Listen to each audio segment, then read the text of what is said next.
कभी कभी जिंदगी हमें एक ऐसी मोड़ पे ले आती है जहाँ एक छोटी सी घटना पूरी सोच बदल देती है। ये कुछ दिन पहले की बात है। मैं अपने परिवार के साथ ऋषिकेश घूमने गया था। सुबह में ही हमने कई जगह दर्शन किए, जैसे लक्ष्मण झूला, राम झूला और कई आश्रम भी। पूरा दिन घूमने के बाद शाम को हम गंगा घाट पहुंचे। समय था करीब 4 बजे का, क्योंकि 6:30 बजे गंगा आरती शुरू होने वाली थी और जो वहाँ पहले पहुँचता है उसी को पास से माँ गंगा की आरती देखने का सौभाग्य मिलता है। गंगा का पानी शांत था, लेकिन उसकी लहरों में एक अलग सी पवित्रता थी। वहाँ की फिजाओं में अगरबत्ती और घी के दीपकों की हल्की सी खुशबू फैल रही थी। हमने सोचा कि आरती में अभी समय है तो क्यों नहीं गंगा स्नान कर लिया जाए। हम लोग एक घाट की तरफ बढ़े जहाँ दीवार पर बड़े अक्षरों में लिखा था, यह घाट संतों का है, यहाँ माताओं और बहनों का आना वर्जित है।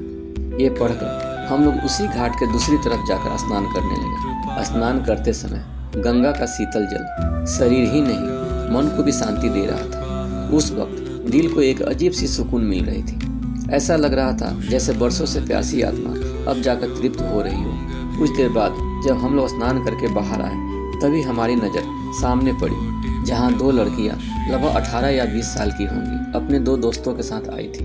उनके कपड़े बहुत ही अजीब और भड़काऊ थे।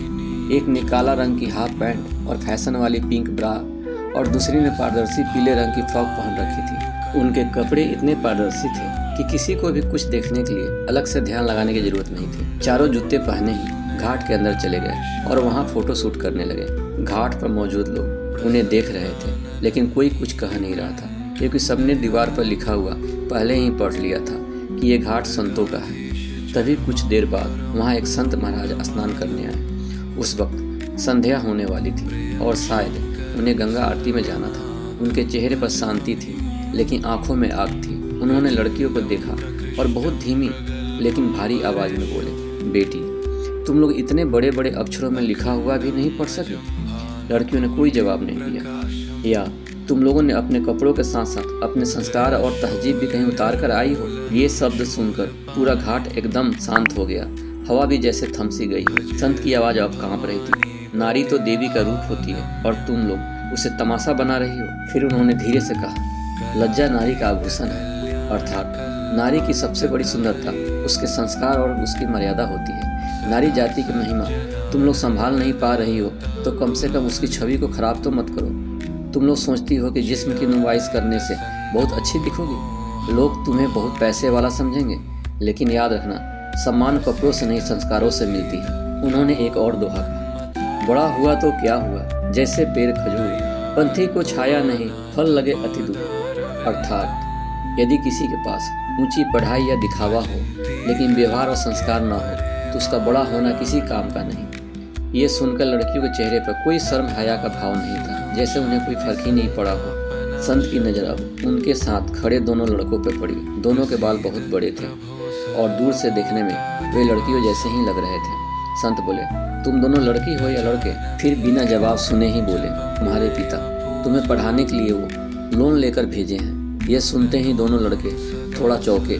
संत ने आगे कहा, तुम्हें पता है उस कर्ज के बोझ तले दबकर तुम्हारे पिता का क्या हाल है? उन्हें बीपी और दिल की बीमारी हो गई है। हर दिन वो यही सोचते हैं कि ये कर्ज कैसे चुकाएंगे। अब लड़कों का चेहरा धीरे धीरे उतरने लगा। संत की आवाज़ भारी हो गई थी और कुछ दिनों बाद दिल की बीमारी से वो इस दुनिया को छोड़ देंगे और तुम्हारी माँ, वो भी ये सदमा नहीं सह पाएगी और 6 महीने के अंदर अपने पति के वियोग में वो भी चली जाएगी। अब लड़कों की आंखों में आंसू आ गए। संत बोले, तब तुम्हारा क्या होगा? पता है बेटा, अभी भी समय है। बुरा समय आने से पहले सुधर जाओ और कुछ कर लो। अपने माँ बाप को थोड़ी खुशी दे दो, उन्हें शांति से मरने दो। फिर दूसरे लड़के की तरफ देखकर बोले, तुम्हारे पिता कितनी कठिनाई से तुझे पढ़ा रहे हैं, तुम्हें पता है?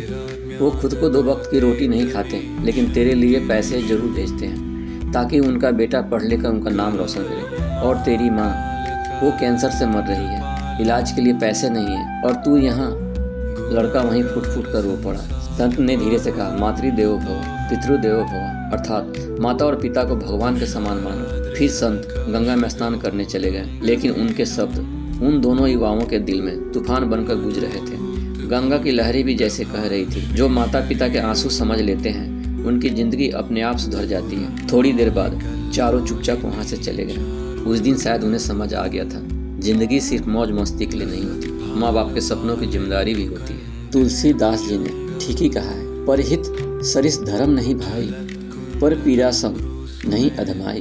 अर्थात दूसरों का भला करना सबसे बड़ा धर्म है और दूसरों को दुख देना सबसे बड़ा पाप। उस दिन गंगा घाट पर मैंने एक ही बात सीखी, गंगा का पानी तो शरीर को सिर्फ साफ करता है, लेकिन संतों की बातें आत्मा को भी साफ कर देती है। और जो इंसान अपने माँ बाप की मेहनत और त्याग को समझ लेता है, सच में वही इंसान अपनी ज़िंदगी में सफल होता है। माता पिता के सपनों की कद्र करो, संस्कार और मर्यादा जीवन की असली पहचान है।